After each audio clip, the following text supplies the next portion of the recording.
kembali lagi di e-pods kita pada hari ini. Jadi sebelumnya perkenalkan, nama saya Siti Nurbaya Palisuri yang akan menjadi host pada e-pods pada kali ini. Bagaimana nih kabarnya teman-teman semua? Semoga sehat semua ya teman-teman. Oke, kali ini kita akan membahas topik yang sangat menarik dan sangat mengedukasi teman-teman semua. Yaitu terkait pengalaman sukses mahasiswa dalam mengambil program MBKM.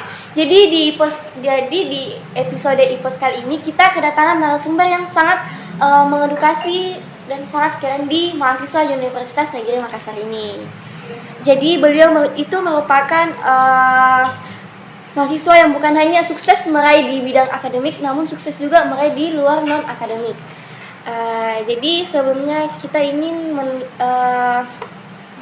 mendengarkan terkait pengalaman beliau dalam mengambil program MBKM dan tantangan apa yang dihadapi dan manfaat apa yang kakak ini peroleh pada saat mengikuti program MBKM. Jadi selamat mendengarkan teman-teman. Halo Kak Sul. Halo. Gimana nih Kak kabarnya? Alhamdulillah baik. Jadi para pendengar e-pods kali ini Kak ingin kenal kakak untuk lebih detailnya, kesibukan kakak saat ini apa, dan mungkin bisa disapa dulu. Oh ya. Sebelumnya perkenalkan, nama saya Zulkifli. Saya merupakan salah satu anggota Equilibrium Ekota Sempat. Jadi saat ini saya beraktivitas sebagai freelancer. Kebetulan juga saya kerja. Jadi untuk saat ini ya saya merasa terhormat diundang oleh teman-teman untuk menghadiri acara e-podcast teman-teman pada episode kali ini. Jadi itu tadi perkenalan yang sangat kece dari narasumber kita. Jadi langsung saja saya ingin bertanya kepada kakak terkait program yang telah kakak ambil pada saat menjadi mahasiswa. Apa sih kak itu program MBKM, dan apa yang memotivasi kakak untuk mengambil program MBKM ini pada saat menjadi mahasiswa? Ya, jadi MBKM itu merupakan salah satu program yang telah dilaksanakan oleh Kementerian Pendidikan dan Kebudayaan yang dimulai pada tahun 2020. Untuk pada saat itu saya mengikuti MBKM di batch 2 di tahun 2022 dan pada saat itu yang memotivasi saya untuk mengambil MBKM adalah pada saat itu saya berpikir bahwasanya sebentar lagi saya akan menyelesaikan proses studi. Namun saya merasa bahwasanya ilmu yang saya dapat selama saya kuliah itu tidak pernah saya terapkan. Karena di jurusan saya, khususnya di pendidikan akuntansi itu tidak ada program PPL ataupun program sejenis yang membawa teman-teman keluar ke instansi ataupun ke perusahaan untuk melaksanakan program kerja lapangan. Nah, jadi pada saat itu yang memotivasi saya merasa bahwasanya saya perlu untuk mengikuti salah satu kegiatan yang dimana saya bisa mengaplikasikan ilmu yang saya dapat di bangku perkuliahan.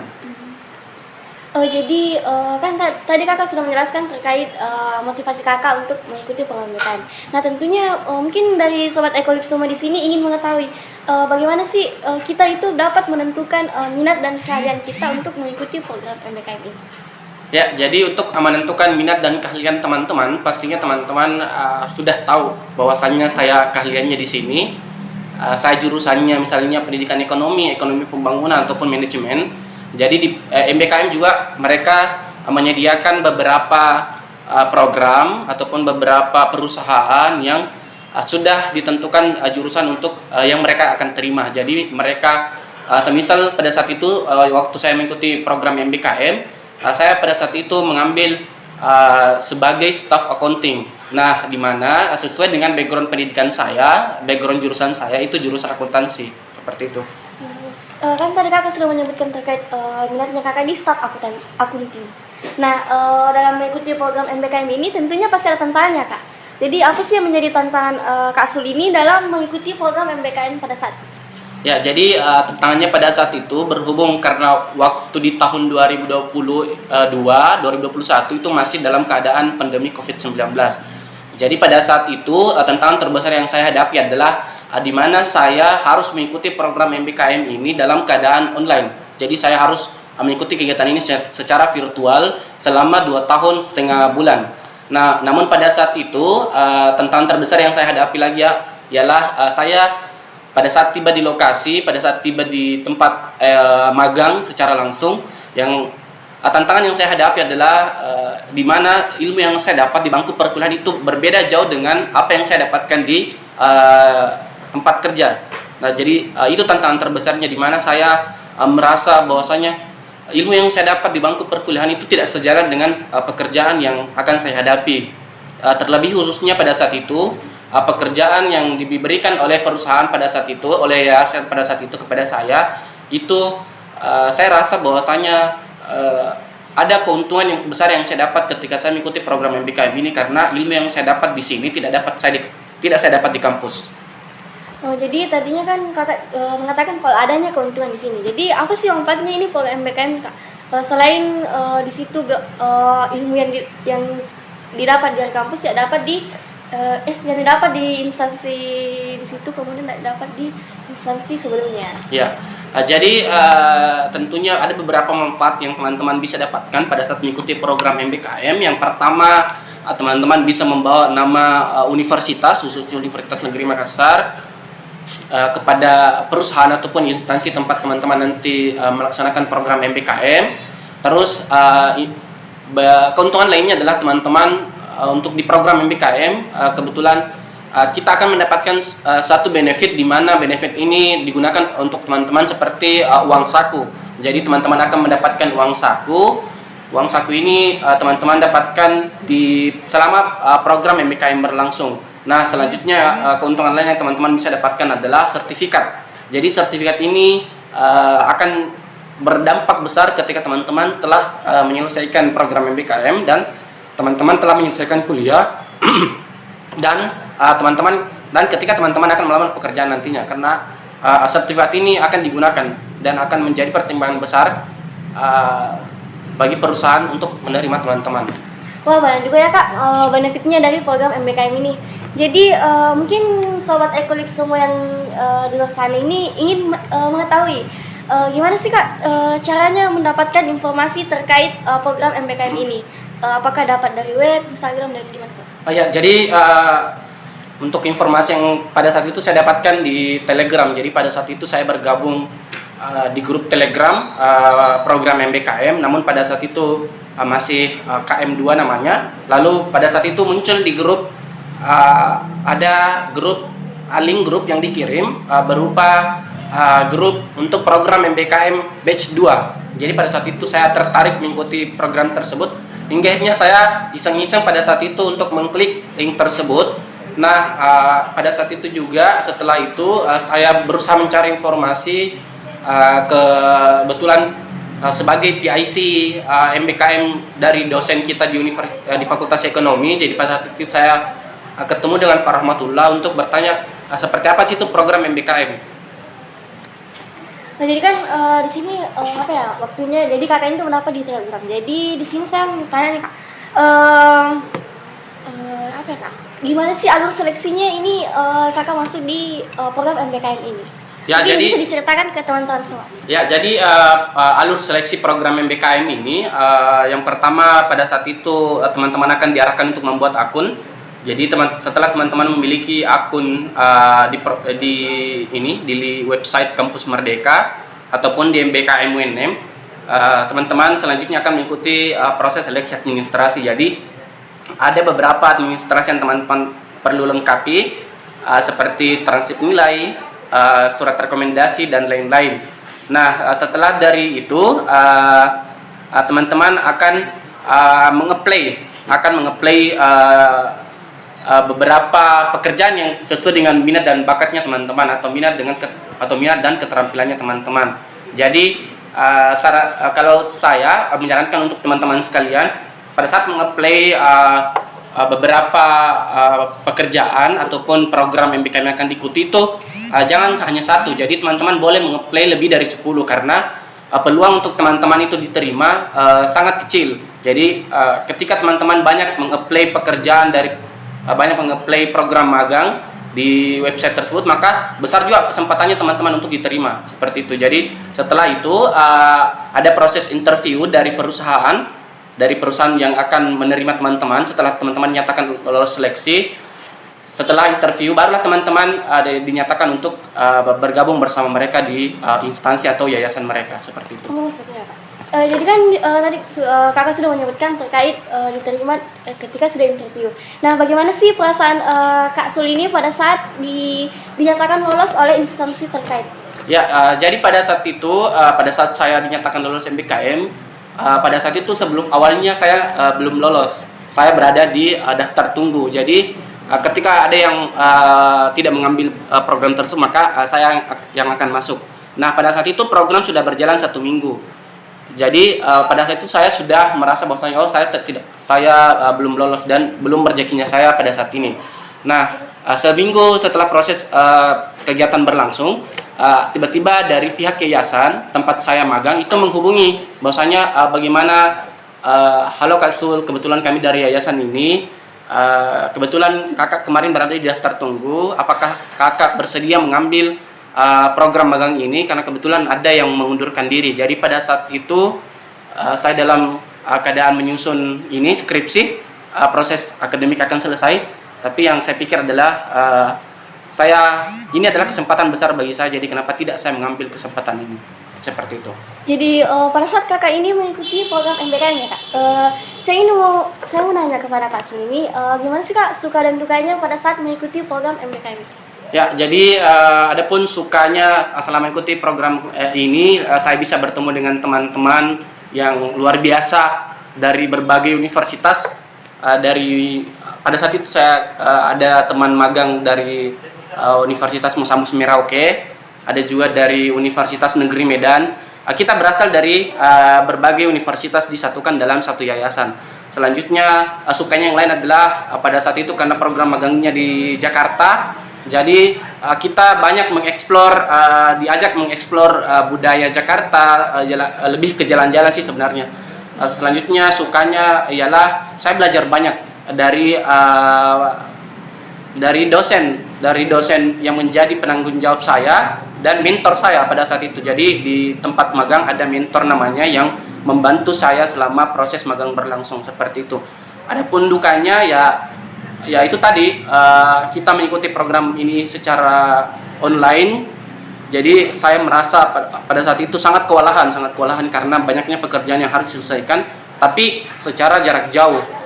Dan sukanya yang lain adalah pada saat saya tiba di sana, yang itu tadi saya sampaikan bahwasanya ilmu yang saya dapatkan di bangku perkuliahan itu tidak sejalan dengan pekerjaan yang saya dapati.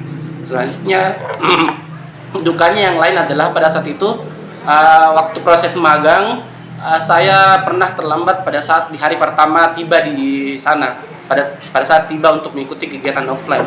Jadi ya itu, sukanya saya mendapatkan teguran, dukanya mendapatkan teguran dari mentor serta penanggung jawab kegiatan seperti itu.